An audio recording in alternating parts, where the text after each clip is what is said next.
is your captain speaking. Welcome to the DHC Network, and today I am here to review Call of Duty 2. So let's get straight to it, shall we? So, Call of Duty 2. I thought it was the same as Call of Duty 1, but man, I was so wrong. I did not expect this game to be actually good. It's like it's like a whole new level. It's like I think this where things started to skyrocket. Why? Let us discuss the things that this game has to feature. Let's talk about the campaign. So the campaign has three separate campaigns. You got the Soviet campaign, then you got the British campaign, and then you got the American campaign. And what separates these campaigns is the fact that some of these campaigns take the events before Call of Duty 1, and the British campaign takes place after Call of Duty 1. So kind of weird, but I totally get it now. So basically you know, with the campaigns that like some of these missions are based on real life events, you know, that happen in World War II, you know, like Stalingrad, the Battle of Alamein, or the Battle of Hill 400. Those actually happened. You know, they did a really good job, like with the details of these events. So I didn't expect to be that good. You know, like this game. Oh my god, man, I freaking love this game. Like the campaigns were so enjoyable, and the reason for that is because there's more dialogue, there's more how you say it, there's like more variety, and the atmosphere is actually good. Like I did not expect to be this good, you know, like I just had no idea this game would be this good. Like the campaigns were good because you play as three separate characters. I gotta say four, but two in the British side because that one's actually a driving mission. I'll speak to that later on. But yeah, you know, like, and the weapons, you know, like, and the different use of weapons in each campaign are different. Because each country has their own arsenal of weapons, you know, like, the Soviets have the PPSH, the British have the brand, like, machine gun, and the Americans got the N1 Garand, which those guns are freaking good and are my personal favorites. But the Germans only stick with all their own arsenal every campaign level, from the MP40 to the SCG-44. So that's all I gotta say about that. But what else I gotta say about that is basically, you know, the game is actually good, and it was much been improved. Like we no longer need health packs to stay alive. All we gotta do is regenerate. That's how. This is where the regeneration of health has been introduced in this game. And also the sniping is that it brought back the whole holding your breath ability. You didn't have it in the first game, but they did not in this game. That's a new improvement. And your arsenal weapons in the first game, you know, kind of like a downgrade. I say kind of because it's good and bad at the same time. You can carry two primary weapons and a hand grenade and a pistol. It was different compared to that it was, but now it's back to the old formula. So pretty much Call of Duty made some changes. That's how we got today's system from. Because Call of Duty 1 was different, but Call of Duty 2 he did it much better, which is good. So what I was gonna say is basically this, and plus the dialogue. It's like doesn't matter who you play as, either Americans, British, or the Soviets. The dialogue's absolutely good. Like they just make these. There's a lot of memorable parts, especially the Soviet campaign. Oh, trust me, the Soviet campaign has some good memorable parts. So the second thing I want to talk about is the gameplay. Well, I kind of discussed it, just like the campaign. You know, the weapons. You know, like everything much improved. You know, I kind of talked about that just now. I should have said something like that. But yeah, the gameplay is actually good. You know, like.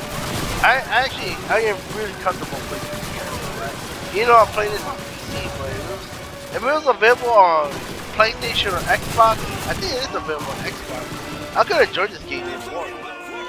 This campaign is really good, you know, like I think it should be part of the top 5 Call of Duty campaigns, along with the good ones back in the day. But this game is really good. You know, I love it. Another thing that got me really like this game is the soundtrack, the music. There's music plays when you declare victory on a certain mission, or even though some music, you know, it could be sad sometimes. But you know, I love the music in this game. My personal favorite one is the main menu one. Why? It's the fact that if you listen to that menu music, you can tell that something serious is about to go down. Just listen to this, guys. Listen to this real quick.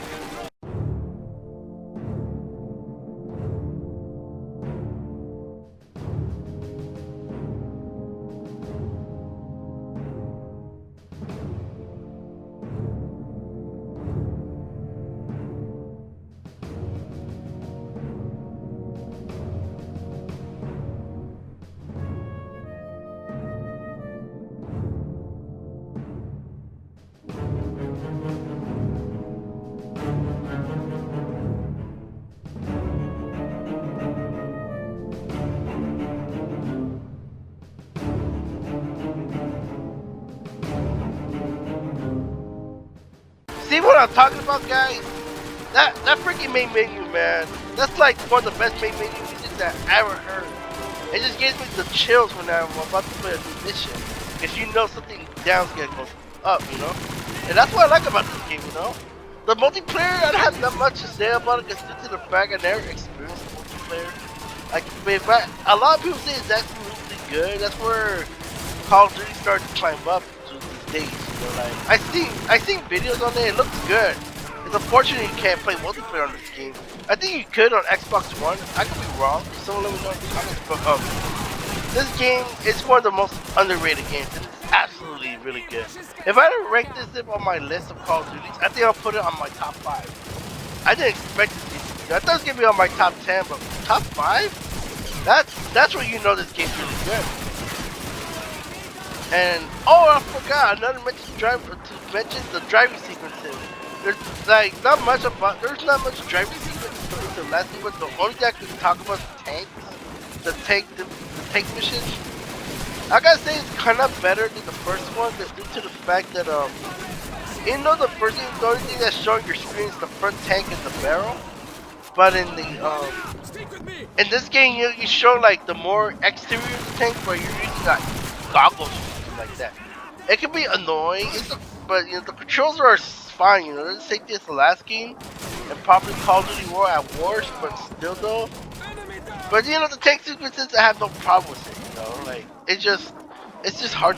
It's hard to play these little tank missions. Trust me, just watch my War at War video. Oh my goodness, that mission was terrible. But other than that, you know, that's pretty much everything I got to discuss about this game. Because you know, I like this game. I would like to come and play this again. I'm a so, I'll rate this a 9 out of 10. It's just how good it is, you know. And honestly, I think it's one of my second Call of Duty game that's based on World War II. I think number 1 was War at War all day. But this game, I freaking love it. I love this game. Even better than Call of Duty Vanguard. So let's go ahead and, so yeah, that's all I gotta say. Let's go ahead and wrap this up here. So ladies and gentlemen, I hope you enjoyed this video. If you did, make sure you give it a thumbs like, new here, and subscribe. This is my Call of Duty 2 review. So as always, thank you for watching. I'll see you guys in the next video, and welcome to the DHC Network. This is your captain speaking, signing out.